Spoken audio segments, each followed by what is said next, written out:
Happens. There is a kind of silence that most people misunderstand. It usually appears right after someone has been hurt. They stop talking, their face becomes calm, almost emotionless. They no longer explain, no longer argue, and no longer try to defend themselves. When you ask them what is wrong, they may only give you two simple words. I'm fine, but if you listen closely. Happens. Those two words are rarely the truth. Most of the time, fine really means I am overwhelmed. I do not know how to explain this pain. Please do not push me right now. And this is where many relationships begin to break. Not because people stop loving each other, but because they misunderstand each other's way of dealing with pain. One person sees silence and thinks, happens, they do not care. Another person hears no answer and thinks they are avoiding responsibility. Someone else may even believe that silence is a form of punishment, a cold strategy to make the other person feel guilty. But for many quiet people, silence is not a weapon, it is a shelter. Imagine someone being hurt so deeply that their mind suddenly becomes crowded with 100 thoughts at once. Happens. They want to explain, but every sentence feels dangerous. They want to say, that hurt me. But another voice inside them says, do not say anything. You will only make it worse.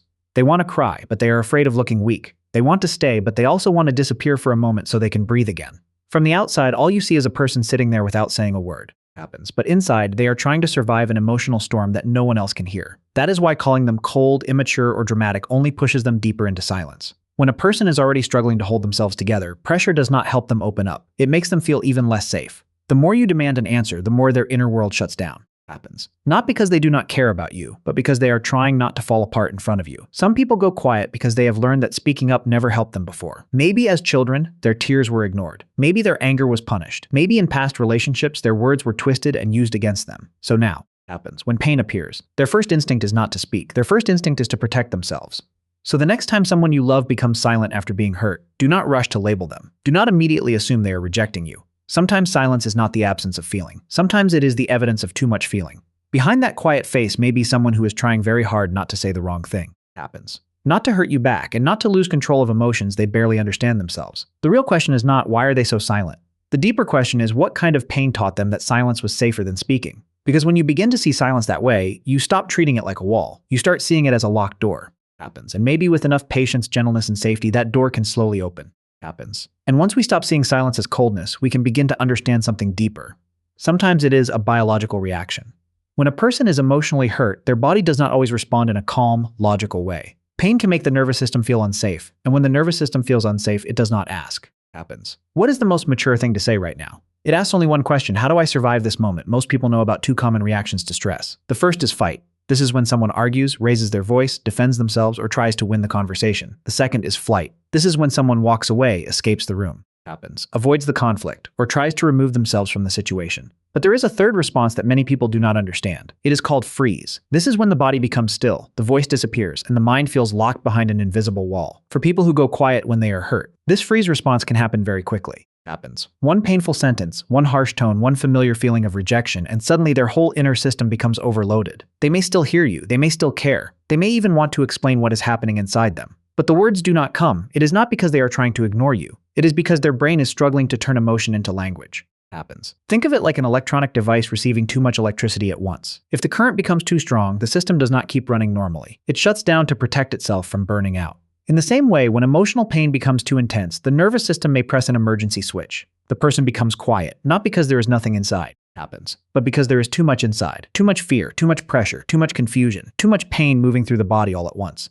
This is why forcing them to speak in that exact moment rarely helps. You may think you are asking for communication, but their nervous system may experience your questions as more pressure. Say something. Answer me. Happens. Why are you silent? To you, those may sound like normal questions. To them, in that frozen state, they may feel like alarms getting louder and louder. And the louder the alarm becomes, the harder it is for their mind to find words. So when someone shuts down, the first thing they need is not interrogation. They need safety. They need the emotional current to become lower. Happens. They need space for their body to realize that the danger has passed. Only then can the brain slowly come back online. Only then can their thoughts become sentences. Only then can silence begin to turn back into communication. Understanding this changes everything. Instead of asking, why won't they talk? We begin to ask, what made their nervous system feel unsafe? Happens. Because the moment we understand that silence can be a freeze response, we stop treating quiet people like enemies. We start treating them like human beings whose bodies are trying to protect them from emotional overload.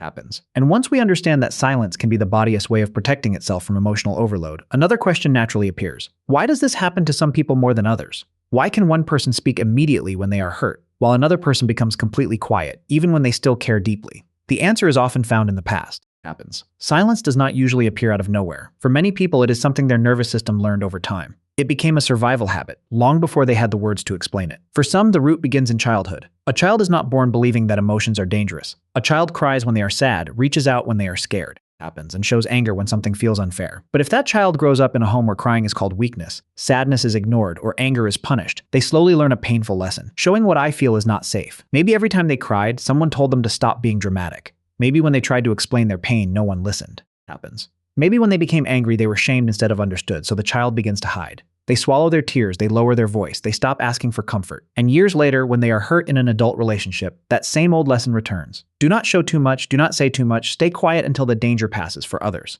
Happens. Silence comes from toxic relationships. Imagine loving someone who constantly twists your words. Every time you try to explain your feelings, they turn the conversation around and make you the problem. You say that hurt me, and they say you are too sensitive.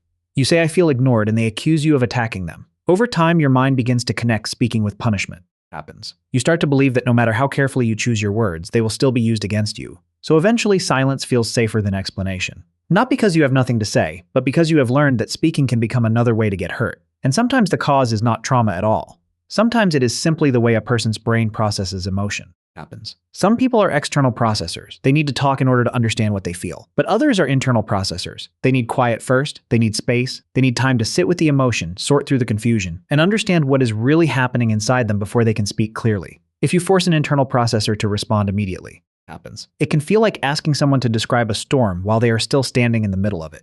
So when someone goes quiet, the question should not be, why are they doing this to me? A better question is, what taught them to survive this way? Maybe it was a childhood where emotions were not welcomed. Maybe it was a relationship where words were used as weapons. Happens. Or maybe their mind simply needs silence before it can find truth. Whatever the reason, their silence has a history. And when we begin to see that history, we stop judging the silence on the surface. We begin to understand the pain, the protection, and the process underneath it. Happens. And when we finally understand that silence has a history, we begin to see something even more important. Quiet people, they are not sitting there with nothing to say. In many cases, the exact opposite is happening. They are thinking too much, feeling too much, and carrying a conversation inside their mind that no one else can hear. Happens from the outside. Their silence may look calm, their face may seem blank, their body may stay still, but inside there may be a storm of questions moving all at once. Was it my fault? Did I misunderstand something? If I speak now, will everything become worse? Will they really understand me, or will my words be twisted again? How do I explain my pain without hurting them back? Happens. These questions do not come one by one. They often arrive together like waves crashing into each other. This is why silence can be so exhausting for the person who carries it.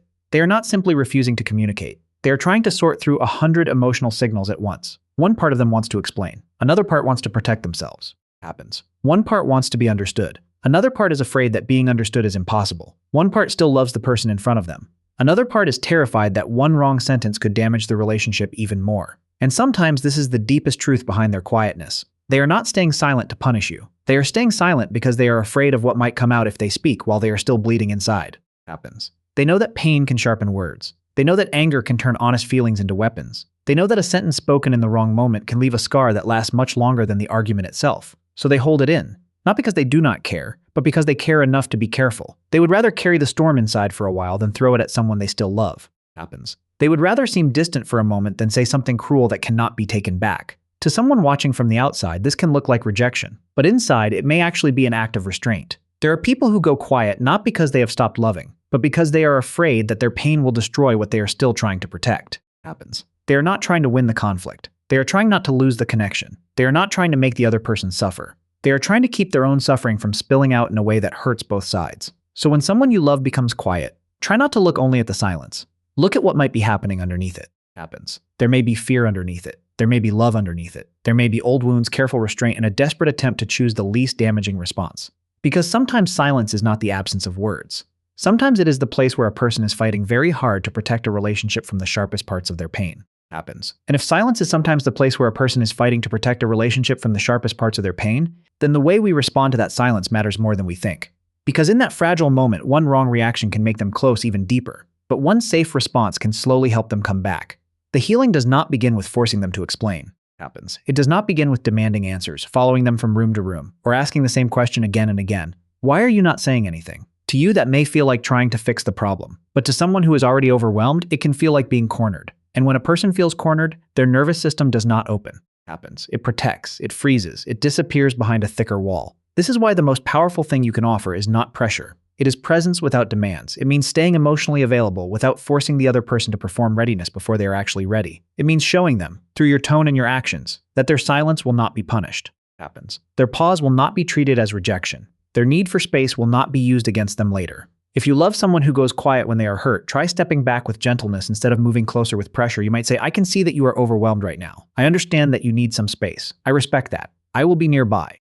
And whenever you are ready, I am here to listen without judgment. A sentence like that can do more than a long argument ever could. It tells their nervous system, you are safe. You do not have to speak before you can breathe. And if you are the person who goes quiet, your silence is not wrong. Your need for time is not a flaw. But silence becomes painful when the other person has no idea whether you are processing.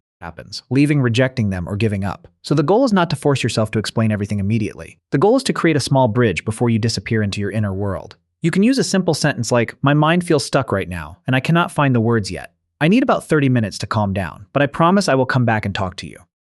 That one sentence can change the whole emotional direction of a conflict. It gives you space without abandoning the other person. It gives them reassurance without forcing you to speak before you are ready. It turns silence from a wall into a pause.